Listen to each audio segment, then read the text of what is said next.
Hi friends, welcome to Tabletop Tonight. I'm Ruel Gaviola and today is Ruel's Wrap-Up. What's Ruel's Wrap-Up? Glad you asked, Ruel. The Wrap-Up is where I look back at the games I played in the previous month, and unfortunately I didn't do it last month because I was at Gen Con, so you've got a double dose of the Ruel's Wrap-Up for July and August. I'm going to kick things off with number 31. So I played 31 games, 31 different games, but I didn't log everything, so I know I've missed a few. If you played games with me in the last 2 months, please let me know what they were, because I do such a horrible job of blogging them. But the one that I want to talk about first is number 31, Make the Difference. This is a game that I picked up at Gen Con, and I was super excited about it because it's an Oink game, and I love Oink games. And this one is basically the game Spot It, or not Spot It, but those games that you're trying to figure out the difference between one page and the next. And you have a sheet, and you have sheets that are the same, and one player, the active player, will take them and mark 5 different things that are different. Now, you set a timer, and then everyone else gets to try to guess where you place those marks. And if they do it correctly, they get a point. However, if they take a little longer when the timer runs out, then you're going to get points for the next ones that they have. Wow, that was a quick video. They get points for the ones that they got, but it took them a little longer. And then finally, the ones that they just straight up missed, you get the most points. So it's a really cool twist on that whole, spot the difference between two photos. A lot of fun, and that's my number 31 for the month, Make the Difference. All right, moving right along. Again, this is going to be a quick run through because there's a lot of games that I played, and if I could talk about these games all day long, but you don't want to see that. You want to talk about the games, right? Okay, let's go back to number 30, which is going to be a game that I just played for the first time with my buddy Daryl B. Gaming. He's great, and the game is Lunar Dial. So you may have noticed Daryl on the show before. He picked up this game at Gen Con. I had no idea what it was. It's an interesting theme. It's got this sort of like horoscope feel to it. It's got the different moons, or like different places where the moon is cast. So you got a full moon, a half moon, etc. And at its heart, it's a set collection game. You're trying to get the different sets here. You know, the moons and stuff. They go in the little areas, so it's got a little bit of area majority as well. Because the card that you play, wherever you place it, if you can grab all the cards out of there, then you're going out of each. I think it's 3 sections. Yeah. Out of the 3 different sections, it'll trigger, abilities and so forth that are randomly placed on the board here. And it's a pretty quick game. We played 2-player. Was it 2-player? I think you play up to 4. And yeah, I liked it. I would like to play it again at more players. I thought it was good at 2, but I feel like 3 and 4 is probably going to be the sweet spot for this game. Really interesting art, and it's funny too. At the end, after you play, you get to read your horoscope. We thought that was we got a kick out of that. So that's my number 30 game, the Lunar Dial. Okay, moving right along. Oh, this one here. This is sort of fun. Well, not sort of fun. This is a lot of fun. I had never heard of this game before until my buddy Oscar brought it along to a recent game meetup. This is Kluster. Now, Kluster is a game that has these magnetic pieces. See, you can see here in the video how they, the pieces just, if you get them close enough, they can move or they can lock onto each other. So the object is the play area is just the string, and everyone starts with the same number of magnetic pieces, and then you go around and until you just keep going until pieces get slammed together like that, then you'll take those back in your hand.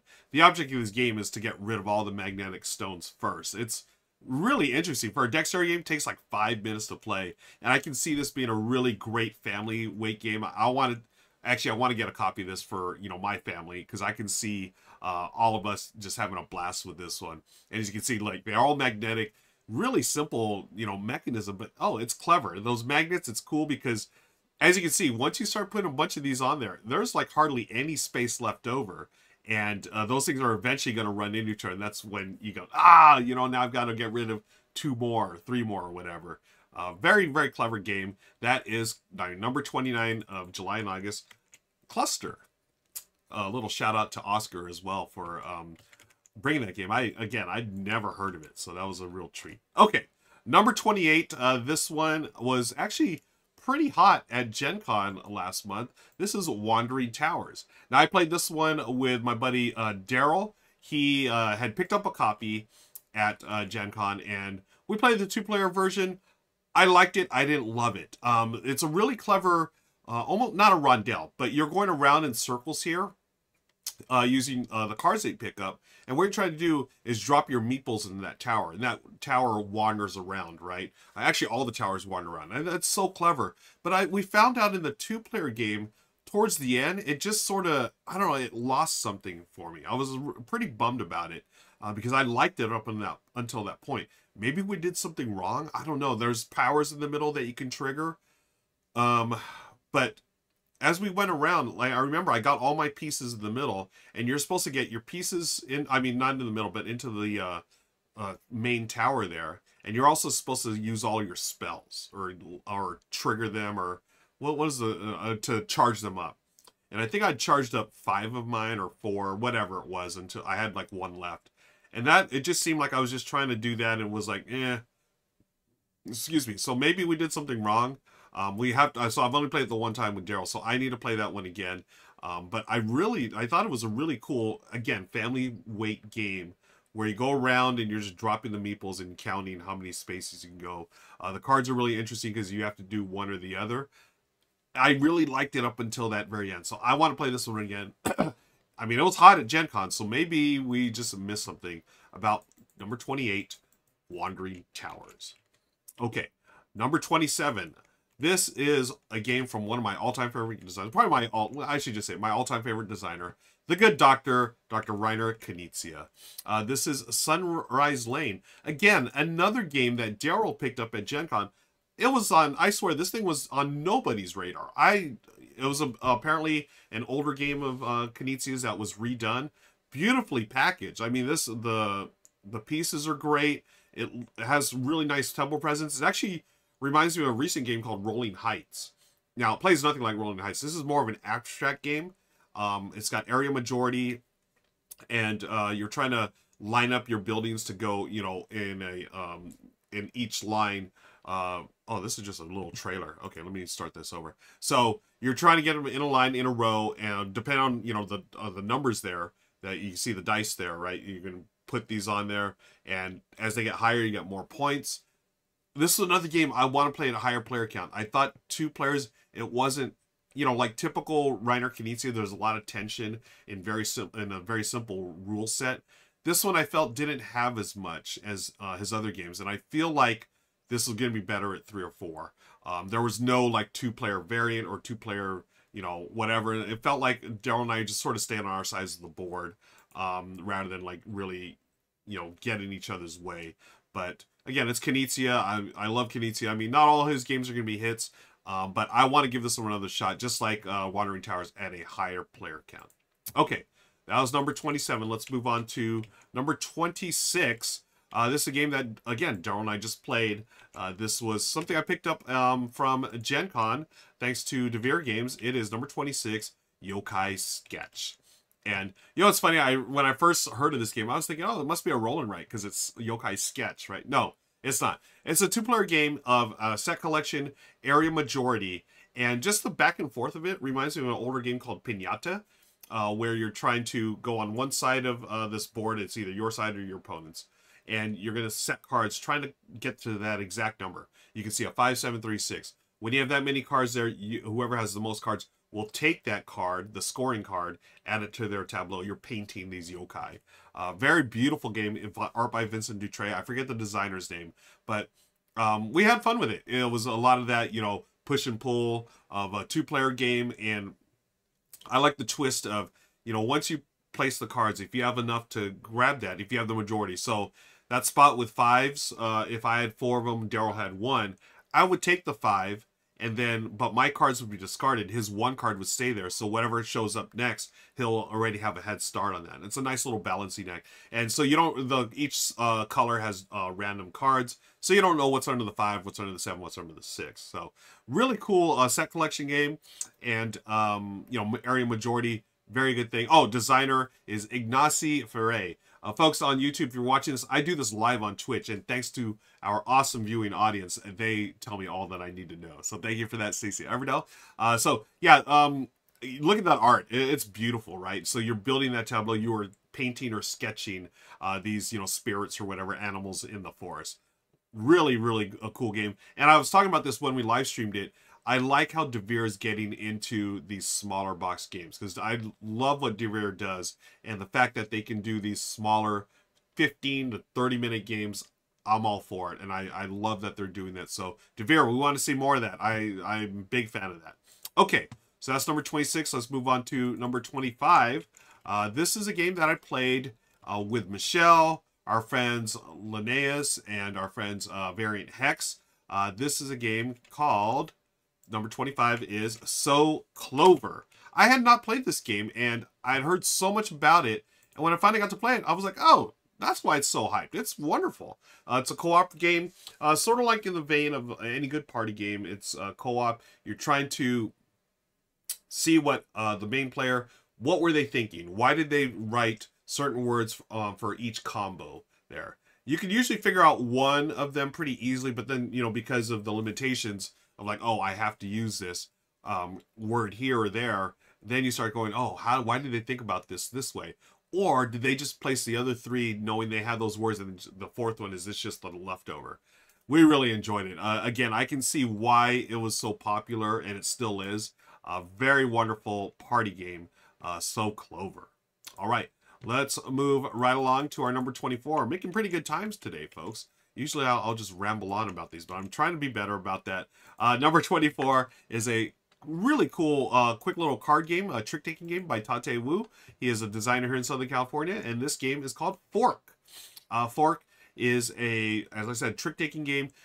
I would call this a more accessible trick-taking game because it's a lot easier to describe as far as, you know, you have all your icons are super easy to play or read, and it's very intuitive, you know, and I think this is one of Tate's better games that he's come out with recently. He does a lot of really cool, you know, games that play within, you know, the 30-minute or less time mark.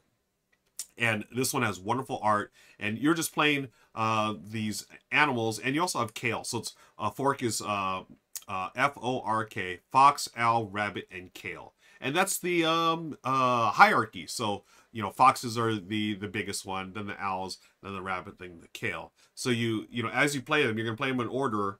You play them simultaneously, and then you resolve in order, right? Fox is going to be the top dog, or the top one, eats the owl. But if there's no foxes, then the owl will eat the rabbit, and so forth. And if you manage to keep the kale, then you get that to score. So it's a really clever take on trick-taking, a more accessible one as well. So definitely recommend that if you are a trick-taking fan.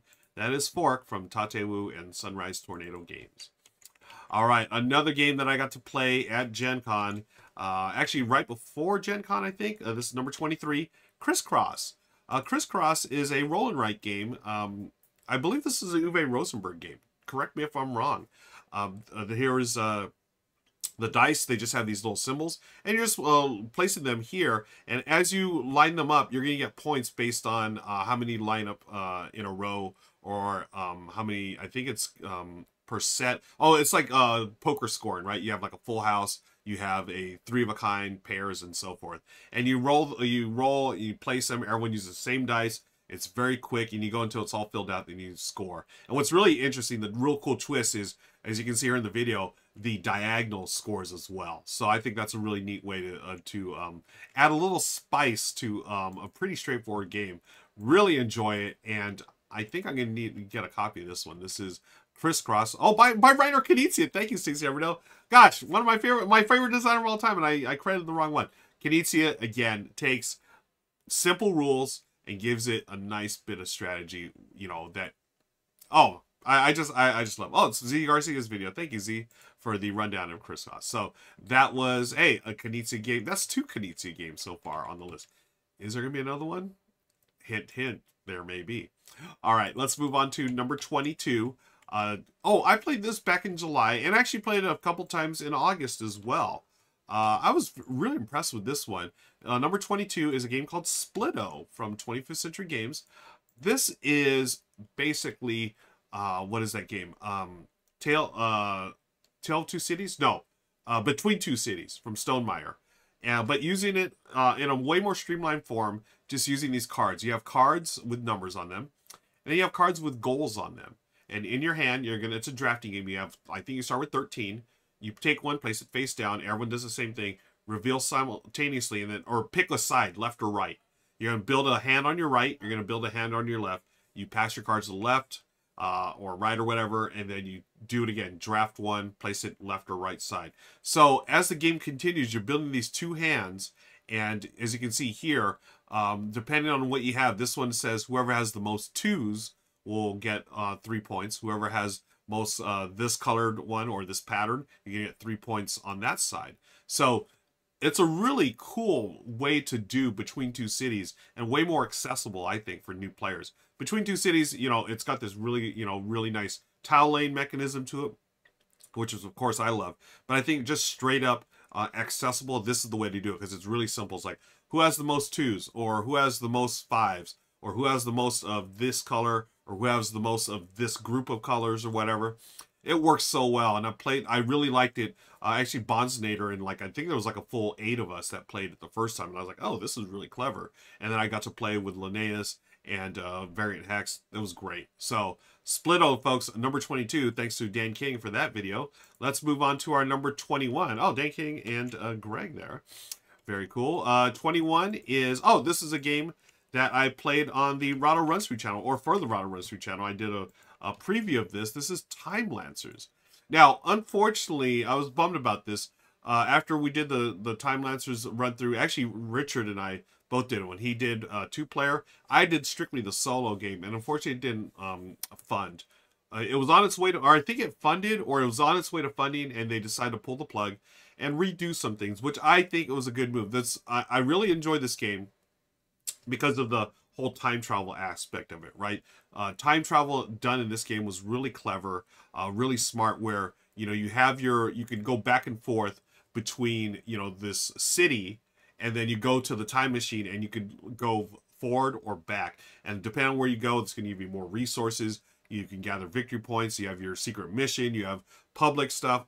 Really clever game. I think if they just tighten up some of the rules, like there were some things that were, you know, I was like, oh, is this the right way to do it?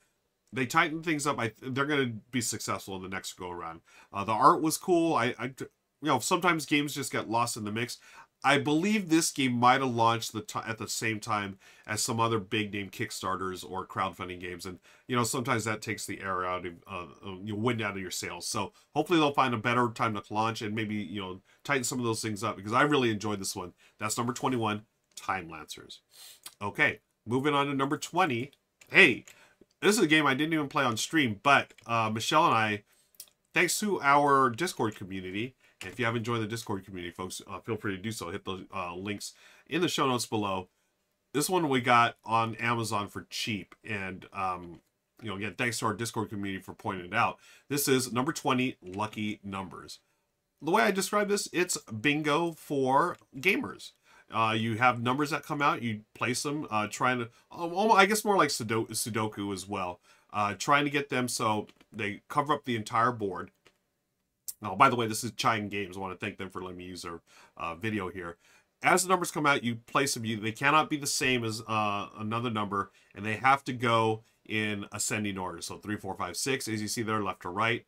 And then also 4, 5, 6, or 7, 8, 9, 10 going down as well. So as you play, you're going to grab either a tile from the face down pile, or if you don't want a tile or a number, you put it into a common communal pile, and you can pick from there as well. And the first one to cover the card wins. It's so simple, and it's bingo for gamers. I loved it. Michelle and I played it. This is one of those games we played like 5 times in a row. We're like, oh, this is really clever. It's very light, but another one that's perfect for family game nights. Again, if you have a bunch of casual game players or newbie game players, this is the one for them. A really wonderful, clever game called Lucky Numbers. Definitely recommend that one. Let's move on to number 19. And hey, this is a little treat here. I'm going to share this photo of where Michelle and I played Circus Flohcati. Folks, I told you about us having another Reiner Knizia game, right? This is a Reiner Knizia game here. Oh, that's not it. Wait, that's me and Michelle in Chicago. At the top of the signature. This is a 95th floor restaurant and bar. And of course, when you're hanging out with us, you're having cocktails, you're having appetizers. What do? You bring a card game as well. So this is Circus Flohcati. This has been out of print for many, many years. Some people say this is Reiner Knizia's best push your luck game. I played it several times. I like it a lot. I don't know if I love it as much as his other games, but boy, this is a really clever push your luck game where you're, in this version, this is the Korean version, I believe, from... I want to thank my friend Jin for giving me a copy of this game, because it's been out of print for a while, but in Korea, they still have this version, which is super cute. It's a flea circus, and as you can see here, you have different numbers, different colors. The different colors, thankfully for me, for someone with colorblind issues, there are different drawings for each style of color, which really helps. Basically, what you're doing is you start with no cards. You're just pushing your luck by drawing cards one at a time. You place them in the little market up here, and at any time you can stop and collect one into your hand. And as you build your hand, you can drop 3 of them if there are 3 cards that are same, like a 2-2-2. You could drop them there. That's going to be worth 10 points no matter what number they are. Otherwise, you can go for the call a gala, right? This big gala party where you have all 10 different colors, one of each. You call the gala, put those 10 down, you get points, and that's going to signify the end of the game. So then you just go and you check out all the different trios that you've laid down up to that point. So if I had a set of 3 2s, a set of 3 3s, a set of 3 7s, those are each worth 10 points. Now, the cool little twist, the remaining cards you have that you did not play out of your hand, for each color you're going to score the highest number. So if I had like a yellow 3 and 6, I'm going to score a 6 points. So you add that, and then the highest score wins. Michelle and I, this has been a little bit, not a go-to, but one we've frequently played in recent times. Again, we brought this up to the 95th floor at the Signature in Chicago. We had a great time. Great view, great times, and great game for those type of situations where you're looking to hang out with your partner and just want to play a game on the 95th floor of a building. That is Circus Flohcati. That's my number 19 game of the month, or July and August, actually. Okay, let's move on to number 18. I played this solo. This one plays 1 to 4 players, but I've only played this solo, and I've really enjoyed it. It's a very chill game, very relaxing game, called Beacon Patrol. I'm going to take a sip of tea, because for some reason, whenever I play Beacon Patrol, I feel like it's always Sunday, and I'm sipping my tea, I've done my crossword, and now it's time for a solo game of Beacon Patrol.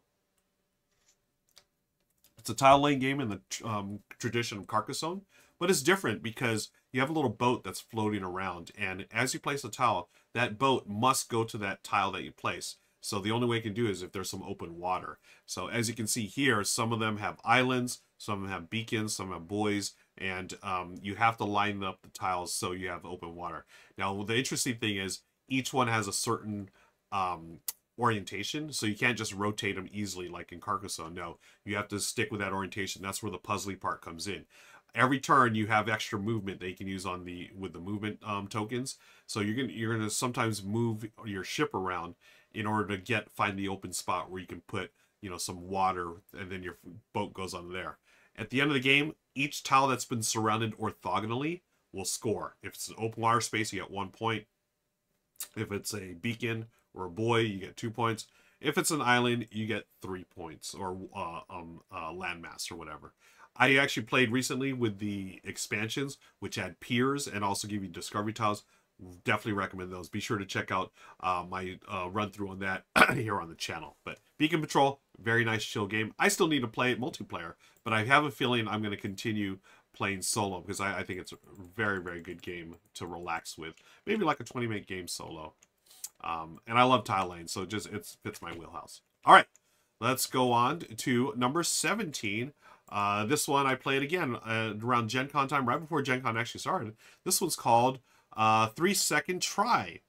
This is a game that was redone by, I forget the name of the company. I can look it up here. Y'all can see what I'm talking about. 3 Second Try from publisher, is it Itten? Popcorn Games. It's a beautiful production, as you'll see here. It's very simple. What the game is, it's a party-ish game where you're going to pick either a brain or a physical challenge. So the brain challenge could be like naming trivia, like name, or it'll be a trivia question like, cars. And then you have to bid. Everyone's going to bid. How many cars can you name within 3 seconds? And you may be looking at this like squiggly line thing with the two metal balls. Those are magnetic. So this thing, it's genius. It's the greatest timer I've ever seen in any game. You drop one ball at the top, and it goes down this little, you know, slide or whatever. It takes exactly 3 seconds till it lines up with the other ball. It's magnetized, so it's going there. And within those 3 seconds, you'll have to name all those things that you've done. So if I said I can name 5 cars in 3 seconds, you said 4, someone else said 6. That person who said 6 has to name 6 cars within 3 seconds, and this is the timer.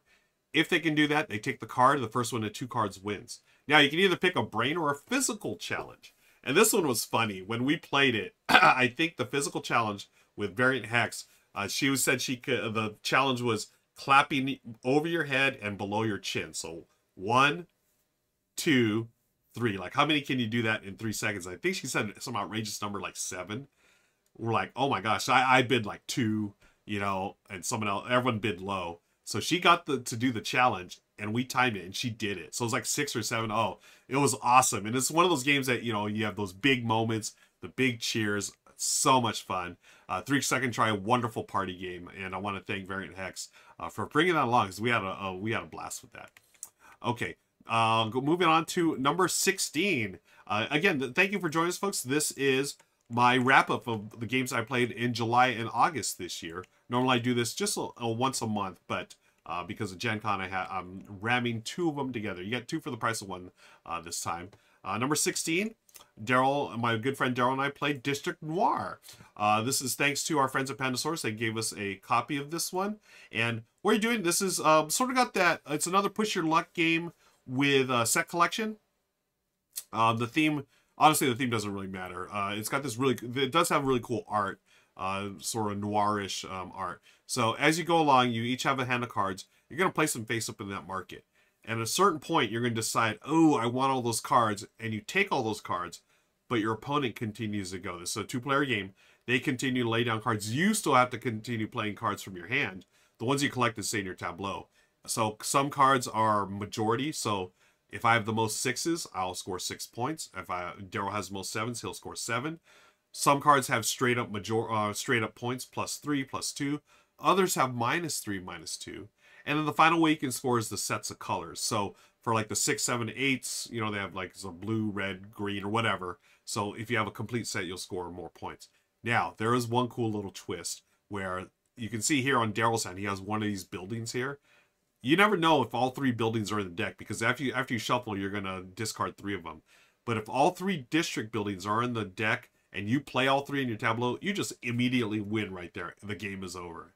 I love that. It's like got that little tenseness of like, oh, Daryl played 1, and then he played a second one. And I actually, the first time I played, I won with the 3 buildings. So a lot of fun. Nice little push your luck set collection game from Pandasaurus called District Noir. All right, speaking of set collection, I do love me some set collection.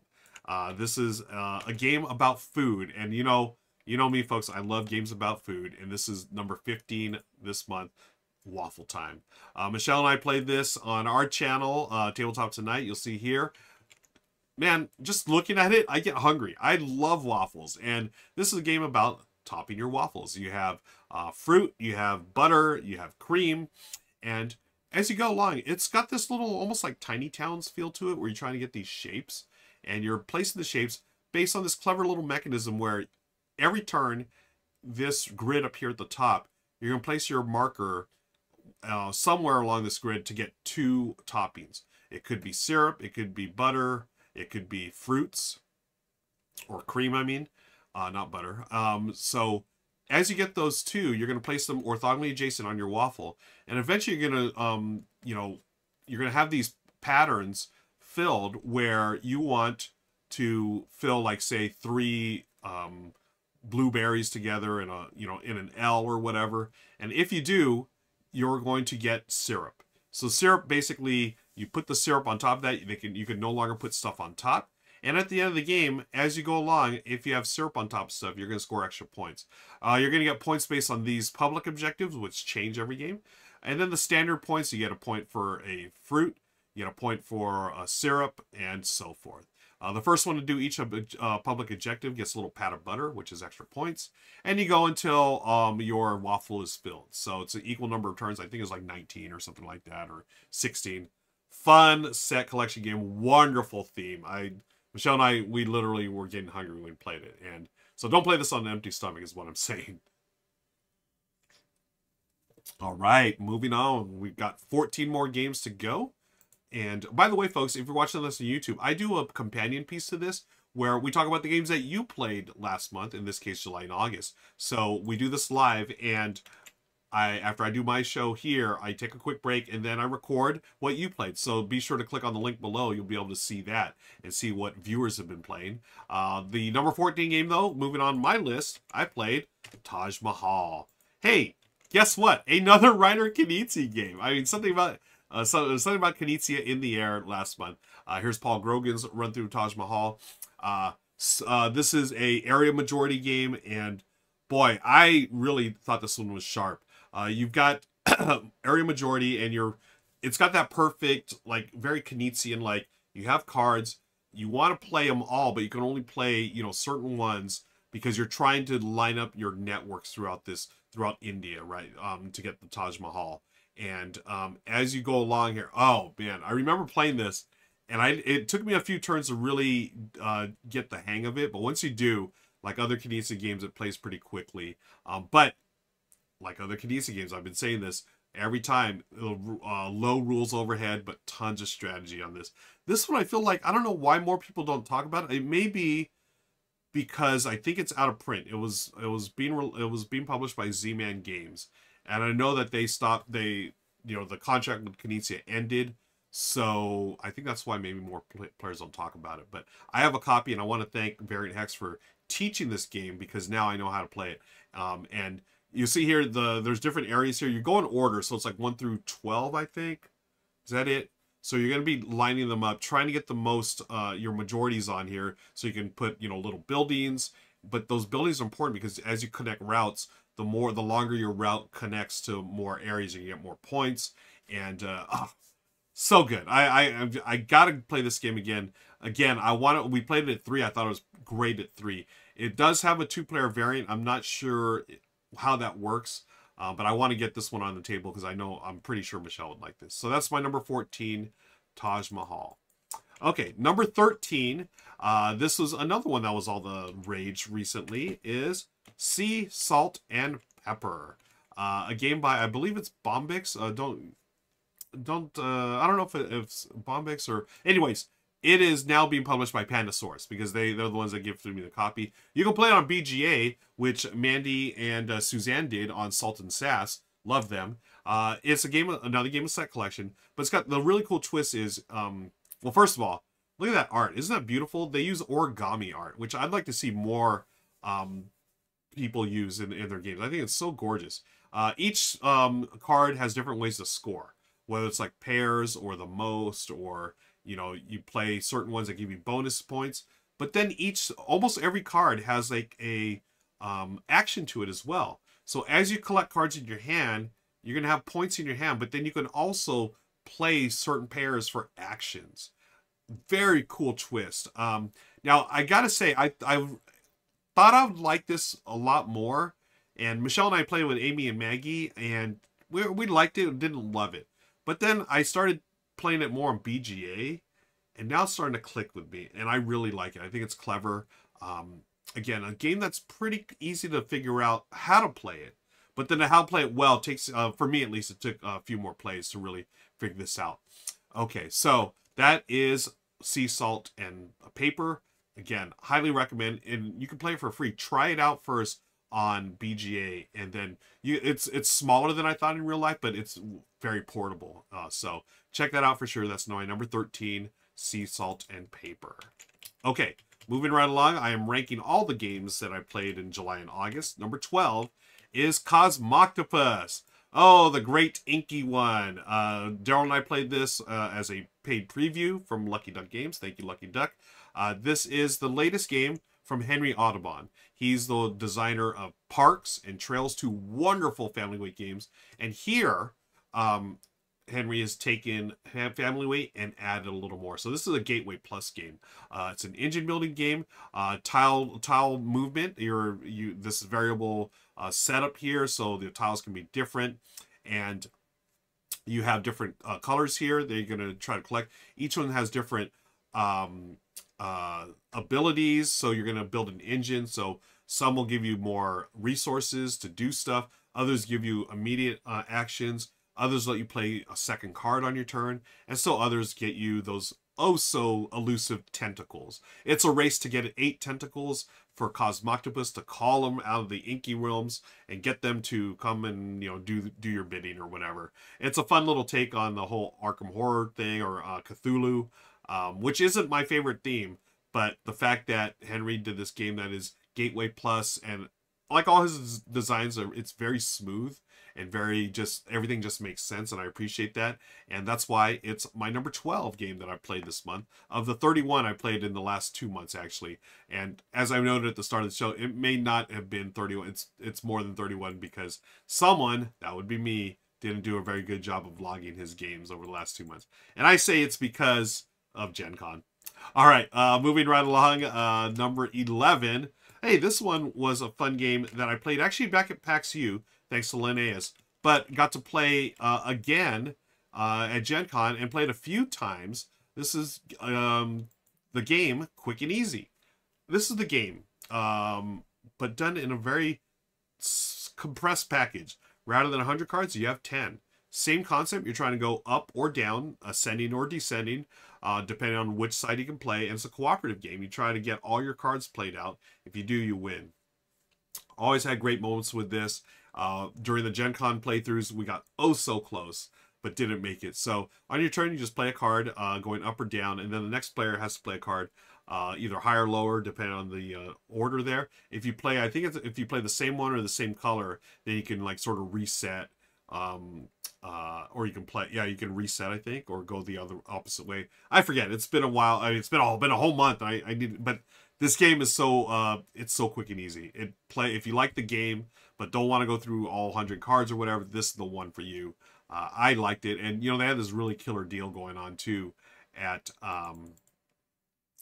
Gen Con where you could pick it up for like $3. So pretty awesome. But I do want to thank Linnaeus for the copy. She gifted it to me. So thank you for that, Linnaeus. Okay, moving right along to my number 10 game of the month. Top 10 now, folks. We've got Tiger and Dragon. Tiger and Dragon, this is another one I picked up at Gen Con because I love Oink games. And this one, I bought this without even knowing what the heck it was about. But as you can see in the picture here on BGG, I'm going to be filming a video real soon for this game. It's got Mahjong style tiles. You had me at Mahjong tiles, folks. I wanted it because of those tiles. I got it, and it turned out to be a really cool little game of the theme, which really it's an abstract, but you're attacking and defending against others in your dojo here. You play a number, and the next player to the left must play the same number or they pass.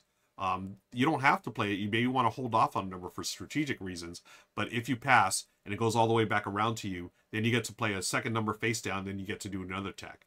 However, if someone does defend by playing the same number, then they get to go on the attack and so forth. It's a race to get rid of all your tiles, and when you do, depending on the dojo that you're playing, there's a bunch of different variants here. And the number that you go out on, you're going to score various points. It's a race to 10 points. Very clever game. I wasn't so sure. Like, when I got it and learned the rules, like, okay. And I played with Variant Hex, and we're getting into it. We played a couple turns, like, okay. But then as the game continued, like, this is why you want to hold on to this, or this is why you want to play this early or later. Very clever, very cool. Another hit for Oink Games. This one actually was sold out a bunch at Gen Con. I lucked out on Sunday. They had an extra copy, or they had copies on Sunday, so I was able to get that. So that's Tiger and Dragon, my number 9, or my number 10. Speaking of number 9, coming up, you know, I was talking about all this Reiner Knizia games. I had to have at least one from one of my other favorite designers, Phil Walker Hardy. Praise be. Number 9 is Oh No, Volcano.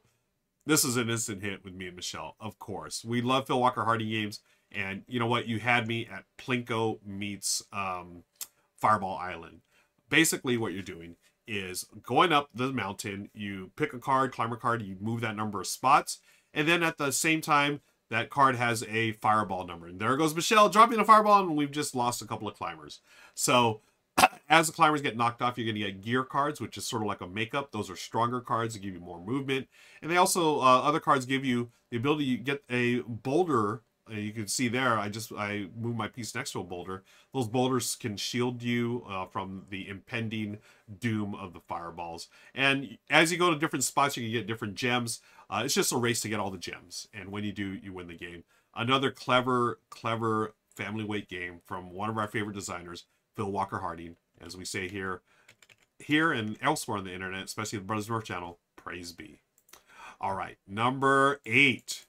This one skyrocketed on my list here because I played it last month. Then I started playing it a few more times to practice, and I'm going to be streaming it real soon. Dorfromantik, the board game.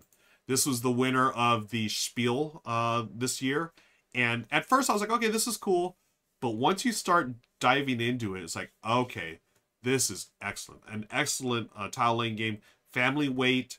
But it's got this campaign mode where you're going to unlock stuff. It's really neat. You're going to get extra goals and tiles. What you're doing is just building this beautiful, tableau of tiles. And this is Nick and Mike of the Brothers Murph. Thank you for letting me use your video, friends. My brothers from another mother, as I like to say. You have goals that you want to do, like you want to get 6 forest pieces together, or you want to get 5 railroad tracks, or whatever. As you complete those, you're going to unlock more tasks that you must do. And then at the end of the game, when all the landscape tiles have been played, you're going to score each task that you've completed. And you also score points for your longest railroad track and your longest stream or river.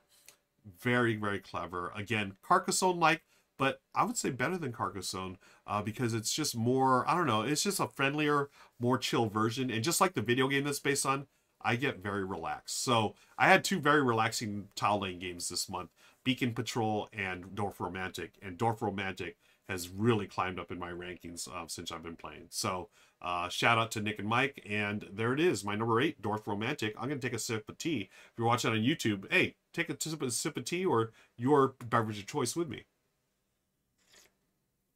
Now, my number 7. We're getting to the nitty gritty here, folks. Some good, really good. So, I mean, I've been fortunate. I say this all the time, and I do mean it. I'm very fortunate to be in a position I'm in where I can play games that, for the most part, I can pick and choose. And, like, I know I'm going to like them for the most part. And this one I fell in love with. This is Votes for Women by Tori Brown from Fort Circle Games. This is a history lesson in a game, folks, and I want to see more games like this. I did this one for Rado's runs through, and I said that about it in my final thoughts there, where I want more games like this that, really bring history to life. This is about the women's suffrage movement, about how they gain the right to vote here in the U.S. But what Tori Brown has done is remarkable. Not only has she taken this, big event and distilled it down to a board game, but she's done the research. And, there's stuff here, like, I knew the basics of, women getting the right to vote. Like we all do, learning from high school or whatever. But then you dig into these cards, it's like, oh my gosh, I didn't know, that she really didn't shy away from issues of, like, race, socioeconomic factors. That's all built in the game, folks, and it's brilliant. What you're basically trying to do, it's area majority, trying to get your voters out there and get, influence to get this Congress to ratify this, so you can, go to the, each state, and then you can gather the votes at the end of the game. If you get more, I forget what the win condition is, but hey, if I knew my history better, I would. But it's brilliant.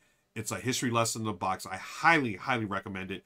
Got a great solo version, and I love it. I think it's one of the best games I've played this year so far. So that's number 7, Votes for Women. All right, number 6. Oh, Michelle and I played this recently as a sponsored preview or sponsored playthrough for AEG. This is number 6, Shake That City.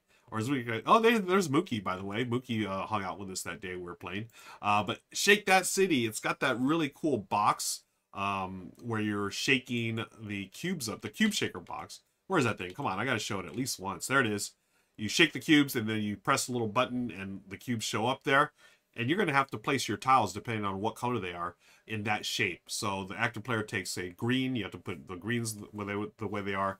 Then the other players can take a different color and place that. Then the final 3 rounds, you get to place whatever you want. You just, pick and choose. Then, when it's all said and done, you're trying to score based on not only the types of tiles they are, but also the outer ring here, the outer ring. If you completed like rows or columns, then you get points there. Very tiny, was it tiny towns? Like, again, where you have different shapes, but very fun element with that cube shaker box. And that's why it's ranked so highly. I love that. And for such a puzzly game, it's very puzzly. It only plays in 20-25 minutes. That's my sweet spot these days for games. Give me those things that give you some brain burn, but don't take 3 hours. And Shake That City is absolutely wonderful. That's why it's my number 6 for July and August, Shake That City. Speaking of puzzly games that play in 20 minutes, yet another one. This has been a year-long favorite. I love this one. I got introduced to it at PAX U last year. I've loved it all year long as I've been playing it. Nimalia. Here's our friends Monique and Naveen playing it. You have 5 rounds where you can be drafting these 4x4 cards onto the table. You select one, you place it down, then you pass your cards around to your opponents. And each round you're going to score something different, sort of like cartographers. So in this case, you're going to score like penguins a certain way. You can score your giraffes a certain way, like whoever has the least amount of giraffes. Or, if you have 0 giraffes, you get the most points. And then you have other animals. And what's great is that these cards, the scoring cards, there's a bunch of them. So this is pretty much the standard setup with a couple of little differences. You can swap in and out. But Michelle and I have loved this game since we opened it early this year. And I played it at least a dozen or so times. Oh, there's Monique and Naveen. I think they liked it as well. But yeah, as you go along here, folks, it's wonderful. It's such an awesome game. And I highly recommend it. It's like, it's Brawlopolis meets King Domino meets Cartographers, if that makes sense. Awesome game. That's why it's ranked so highly in my top 5 this year, folks. So far, number 5 for the month of July and August, Nimalia. All right. Okay, coming right up now is our number 4 game. My number 4 game for the last couple of months, July and August. It is for Majesty for the Realm. I was so fired up that Amy and Maggie from Thinker Themer brought this game when we met up in Chicago. Michelle and I got to meet up with them. We hung out, steaks and lattes, had the best time playing games, having dinner, and I was excited about this because I hadn't played this for a while. Michelle's never played Majesty for the Realm, and this is such an overlooked, wonderful game from the designer of Splendor. This is a game of engine building. It's got sort of like that, what is it? Not the game, not Splendor, but Century Spice Road. So it's funny, my buddy Daryl always says he felt like the designer of Splendor said, hey, Century Spice Road, you said you were the Splendor killer. Well, I'm going to design a game called the Century Spice Road Killer. And this may be it. I prefer this to Century Spice Road. It's quick, it's easy, it's got set collection. It's got that thing where you do, just like in Century Spice Road, where you can get cards from the middle by placing in this case, little meeples to get that. But then if you take a card early in the row, you're going to get meeples, which, help you later. Each card type goes into your little tableau, and that's going to give you either points or like unlock abilities. And it's a quick game. I think it's 16 rounds. Always plays in about 20 minutes, no matter how many players you play. And at the end, you're just going to score, and whoever has the most points wins. I love the different scoring mechanisms here. I love the main mechanism. It's so smooth and so simple, just like Splendor and Century Spice Road. And I feel like it hasn't got enough love. And that's why it's my number 4, because I love it. Majesty for the Realm. Okay, now to the top 3, friends. And I don't have a video for my number 3 game. It's an older game. It's a Stefan Feld game. And it's my favorite Stefan Feld game. It's the one I just unboxed, the Castles of Burgundy Special Edition. Now, I'm showing you Castle of Burgundy when I played it online here on the Steam version. Beautiful version of the game. But what I was doing recently is I'm training for the World Series of Board Gaming. You can see the links below and find out more information about that. It's going to be next month. I will be there along with a bunch of other content creators and media, board game media personalities. I love Castle of Burgundy. It's my favorite Stefan Feld game. I love the special edition. I got to play it with my friends Variant Hex and also Linnaeus. It was the best in-game person in that game I've ever had. I love the company, of course, but we all knew how to play, and the turns were going quickly, and just having that special edition is beautiful. I love it. I'm gonna play the solo variant real soon here, the physical one. But as I'm waiting for me to, I mean, I've unboxed it, but for me to, like, you know, get everything ready, I've been playing on Steam to practice for the Words of the Board Game. So there it is. Now, number 3 for the month, Castle Burgundy Special Edition. Okay, we got 2 left, and oh, I was really tempted to put this next one as my number 1 game because I was so blown away by how much I loved it. Not liked it, loved it, folks. This is a game that was not even on my radar, and I want to thank my friend Jin for putting it on my radar, and it is a game called Nana. Now, the US, this is, the one you're seeing now is the Korean edition that my friend Jin gave to me. It has since been picked up by an American company, I believe, and they've renamed it Trio. But I'm going to tell you this. I've seen Trio. The art is fine. It's like sort of like Dia de los Muertos style, Day of the Dead. Not bad, but I prefer the cute animals of Nana. And this one here actually sat on my shelf for months. And again, once again, thanks to our friends Amy and Maggie, they brought it. They said how much they loved it. I was like, wait a second. I have this game. I thank you for bringing it because now I can learn it. I had originally, when I got the game from Jin, it was the Korean version, did not have English rules. I used Google Translate, and I translated. I was like, okay, this seems okay, but I wasn't really sure. And I just sort of sat there on my shelf. I forgot about it. We played it with Amy and Maggie. Folks, we played it like 6 times in a row. Michelle and I love this game. And it's funny, the way Amy described it, she's like, it's going to sound horrible, but the game is Go Fish meets Concentration or Memory. One of those old, like, the little games you play as a kid. Like, trying to remember where cards were. It's like, yeah, probably not the, you know, not the best way to sell the game. It didn't sound that great. But, oh, it lived up to the hype and then some. We loved it. Hey, there's Mookie again. So on your turn, what you're trying to do is collect 3 of similar cards, like 3 10s, 3 7s, 3 6s. What you do is you either play a card from your hand. Oh, like I just did there. I drew from the board, and then I played a card from my hand. You can either play your lowest or highest.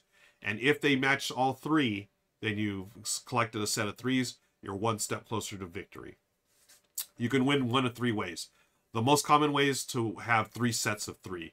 3 3s, 3 7, or 3 6s, 3 8s, whatever. The second way to win is if you have 2 pairs that equal 7. So if I had a pair of 3s and a pair of 10s, 10 minus 3 is 7. If I had a pair of 4s and a pair of 3s, 4 plus 3 equals 7. And then finally, the rarest way, I don't think anyone's won this way. Maybe I've won once with this.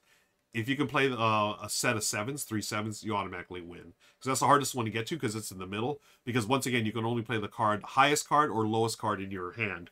Or you can ask the opponent highest or lowest card out of their hand. And if you match, you continue. You can repeat actions. So it's got the memory part of like, okay, who has what? The Go Fish part of like, hey, do you play your lowest card? And then also the memory part on the board in the market there. Trust me, folks, it may sound silly and simple. It's an absolute dynamite game. I love it. It's we played a game over at Gen Con for Gen Con TV. Me, Nick Murphy, Amanda Pan, and Bimple Conrad. I kid you not. Find the video. I posted on my socials. We have one of the hardest laughs ever in that game. And I'm not going to spoil it. Just go check it out.